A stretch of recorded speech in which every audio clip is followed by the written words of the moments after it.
मरकज़ की इंजील और उसका 30वां बाब जो 35 आयात पर मुश्तमिल है। और वो इबादत खाने में फिर दाखिल हुआ और वहां एक आदमी था जिसका हाथ सूखा हुआ था, और वो उसकी ताक में रहे कि अगर वो उसे सबत के दिन अच्छा करे तो उस पर इल्जाम लगाएं।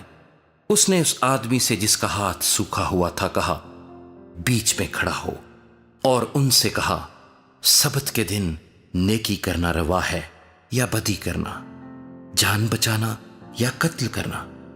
वो चुप रह गए।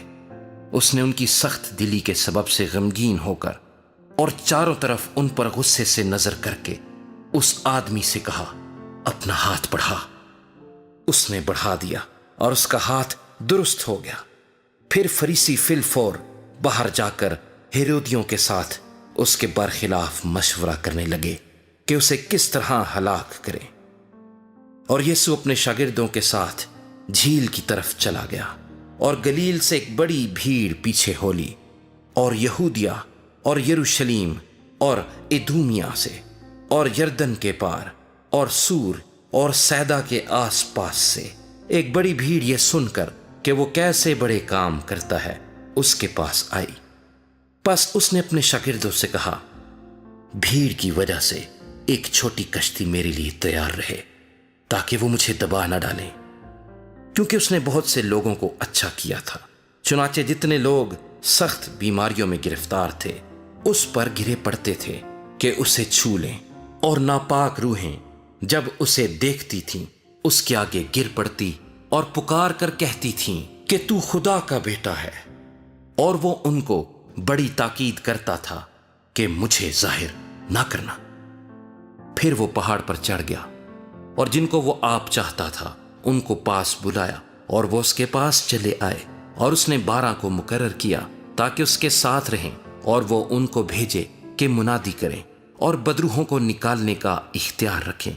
वो ये हैं, शेमाउन जिसका नाम पतरस रखा, और जब्दी का बेटा याकूब, और याकूब का भाई यूहन्ना जिनका नाम बुआनिर्गिस यानी गर्ज के बेटे रखा, और इंद्रियास और फिलिप्पुस और बर्तलमाई और मत्ती और तोमा और हल्फई का बेटा याकूब, और तद्दी और शेमाउन कनानी, और यहूदा इस्करियोती जिसने उसे पकड़वा भी दिया। वो घर में आया, और इतने लोग फिर जमा हो गए कि वो खाना भी ना खा सके। जब उसके अजीजों ने ये सुना तो उसे पकड़ने को निकले, क्योंकि कहते थे कि वो बेखुद है। और फकीह जो यरूशलेम से आए थे ये कहते थे कि उसके साथ बलजबूल है, और ये भी कि वो बदरूहों के सरदार की मदद से बदरूहों को निकालता है। वो उनको पास बुलाकर उनसे तमसीलों में कहने लगा कि शैतान को शैतान किस तरह निकाल सकता है, और अगर किसी सल्तनत में फूट पड़ जाए तो वो सल्तनत कायम नहीं रह सकती, और अगर किसी घर में फूट पड़ जाए तो वो घर कायम ना रह सकेगा। और अगर शैतान अपना ही मुखालिफ होकर अपने में फूट डाले तो वो कायम नहीं रह सकता, बल्कि उसका खात्मा हो जाएगा। लेकिन कोई आदमी किसी जोर आवर के घर में घुसकर उसके असबाब को लूट नहीं सकता जब तक वो पहले उस जोरावर को ना बांध ले, तब उसका घर लूट लेगा।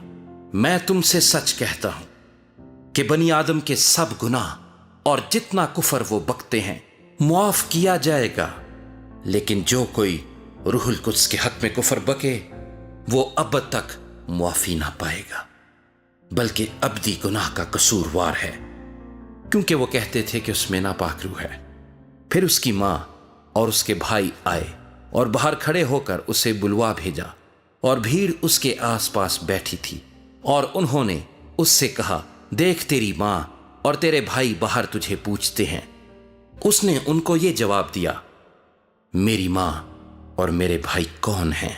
और उन पर जो उसके गिर्द बैठे थे नजर करके कहा, देखो मेरी मां और मेरे भाई ये हैं, क्योंकि जो कोई खुदा की मर्जी पर चले वही मेरा भाई और मेरी बहन और मां है।